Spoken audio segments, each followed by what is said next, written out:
So as we just discussed, the traceable fixed expense and the common fixed expense can be switched in situations when we look for the segments in different levels. Now let's separate the whole television division into further two types of televisions, the big screen and the regular one. And this is the television division's segment margin we calculated before. And now it will include two further sub-segments, so regular TV and bigger screen TVs. And initially, this television have totally 90,000 traceable fixed expense, right? When we're looking for the company-wide, when we look for the company-wide and looking for television and computer division, all of the 90,000 we call the traceable fixed cost to the television. But now we can we will separate them into further traceable and common expense, because now the focus is looking for the regular and big screen TV. For these two product lines, 80,000 belongs to traceable because they can be traced by each of the TV type. So regular TV, they have 45,000 traceable fixed cost, and the big screen, 35,000. And then added up is 80,000 traceable fixed cost. Then for the television division, it has a 10,000 common fixed expense. This common is referring to regular and big screen, because this 10,000 is happened for the whole television division, but not particular for the regular or big screen TV, such as maybe the division manager, right? Division manager's salary and compensation. So he or she works for both of the two products is a common fixed expense. But in the original segment analysis, when we're looking for television as compared to computer, the whole 90,000 is traceable to the television division, because at the time, the segment we were talking about is the television.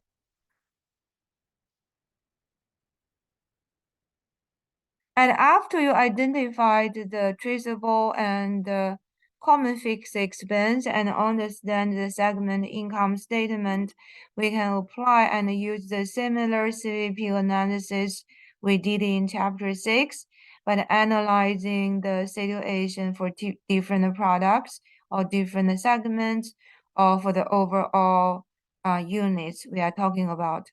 For example, now when looking for the television decision, if we can increase the advertisement budget by 5,000, so increase the overall common expense by 5,000, then it will increase the sales revenue for both of the product line by 5%.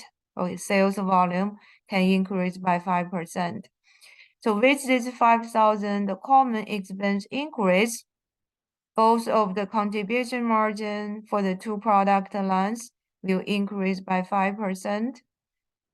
Be careful, the variable expense also needed to increase proportionally by 5%. The traceable fixed expense for the two products will be the same. Then the product line margin. Okay, see we had a product line margin in addition to the division margin. And then you have increased the product line margin, and then we have a increased division margin overall by 2,500. Okay, compared to the original situation, then we can separate this increase. But overall, the two product line, their product line margin will increase by different amounts. So it's like looks higher than the total will be higher than the division, because for the division we still got this 5,000 common advertisement covered.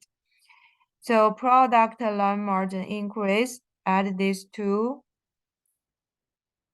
but deduct the new advertisement expense. Okay, so if you add these two together, then deduct this additional 5,000, okay, minus, it will equal to the overall division margin increase, 2,500.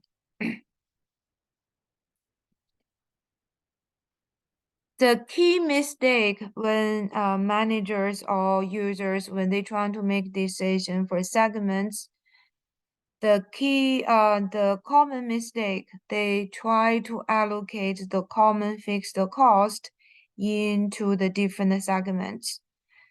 So they use the final net income after allocating the common fixed expense, which is inappropriate. Actually, it can give you misleading and wrong decisions. So don't allocate. So use the common fixed expense in your analysis, but only put it for the company-wide or the division-wide, but don't allocate to the different segments you are trying to compare and compare their performance.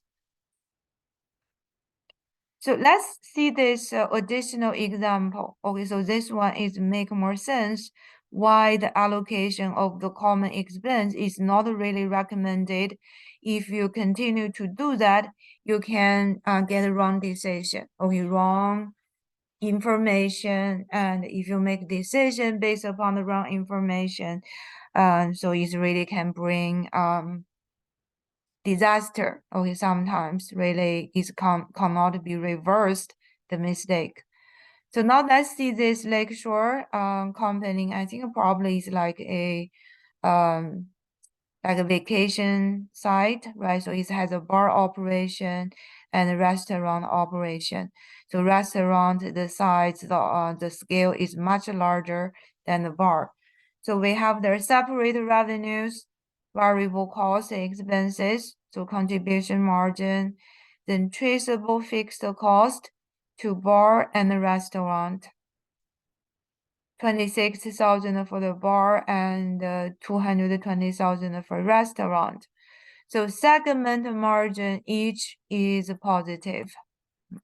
So they both are making positive income. And then the company has common expense 200,000. So which now is deducted onto the company-wide. So the company's net operating profit is 44,000. So this is the correct approach. We analyze the company-wide and the segment income statement. But if you, they have some multiple choice question, okay, related to this overall. The first one, how much of the common fixed expense can be avoided by eliminating the bar? Because right now, the bar is seeming is much small compared to the size of the restaurant. But we know if we eliminate the bar, we couldn't save any penny from the common expense because it will continue happen if you continue the restaurant operation. So the answer will be none of it. Okay, nothing can be avoided. And now if you are inexperienced manager, okay, I want to allocate the common fixed expense based upon the space used by the bar and the restaurant. So square feet is 1,000 for bar and 9,000 for the square feet for the restaurants. And if you use this percentage, we can easily tell the total percentage is 10,000. So the bar have 1/10 of the space, and the restaurant is have 9/10. 10% or 90%, right? So if you use this fraction or percentage allocate this common expense, the bar will, so how much will be allocated? The bar will get 1/10 of the 200,000. It will be 20,000. So the first answer, if you enforce, okay, it's not recommended to do this, but if you have this concept, oh, how about I'm looking for the income after allocating the common cost. Now let's see this case. If you, yeah, this is actually answered with what we just did. Okay, so allocating the common cost to the bar by 1/10 of it.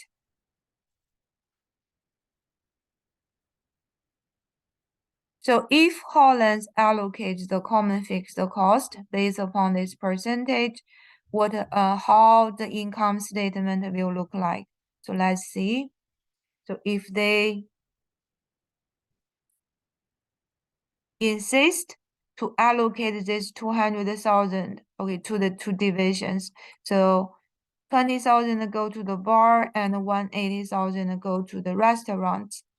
Then if you're looking for the net operating income for company-wide, and for the bar and the restaurant, the bar is actually losing money.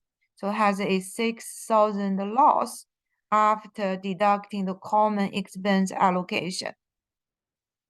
And the restaurant continue to be profitable because the segment margin is larger enough to cover the common fixed cost. So if you are an experienced manager or if you are asked by some users, so which line of margin you should use to analyze the performance, the segment margin or the final net income? If you decide like they evaluate the performance based upon the final income, so you probably think I should eliminate the bar because it's losing money, right? So why not I just keep the restaurant? It will help the company eliminate the loss.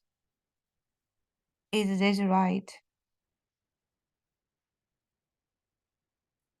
So this is a popular mistake, okay, made maybe by the beginning managers, or like as a can be like a common pitfall, okay, in this. But after you understand this common expense, even you like see here I cut all of the bar, I will lose all of the bar data, but this 20,000 wouldn't be eliminated. It will be continue occur and it will be added to the whole restaurant. So you cannot avoid this 20,000 even you eliminate the bar. And you have to add this 20,000. So imagine now if you have 200,000, deduct the segment margin from the restaurants. Okay, so all of the 200, then you will get a smaller net income for the company. Because you are losing this 14,000 segment margin or segment profit made bar. So you are not making your operation better, actually it will become worse because you are losing 14,000. Initially, the 14,000 can help you cover some part of the common expense, and now you only have the restaurant to cover the total same common expense, okay, given this amount is unavoidable. So now, consider the information given should we eliminate the bar operation. So no, as we analyzed, if you eliminate completely from here, and so you can see we only keep the restaurant, then the net operating income will be only 30,000 because this will be added. So rather than avoid the loss, you have more loss. Okay, so this loss is only because your enforcement of the common expense allocation. If you don't do this, the company is just doing okay. Okay, or you can do some other ways you want to maybe improve the bar operation, but not eliminating the bar is not a good idea, definitely. And the company-wide income statement, as we mentioned, for external reporting, the external income statement, we use absorption costing. But the internal income statement, we use variable costing. For manager, easy to analyze the CVP relationship and the prediction for the future. Even for segment, the contribution margin is still the best analyzing tools for segment margin analysis. And here just repeating, okay, some of the, there are some differences between the US accounting standard and the international.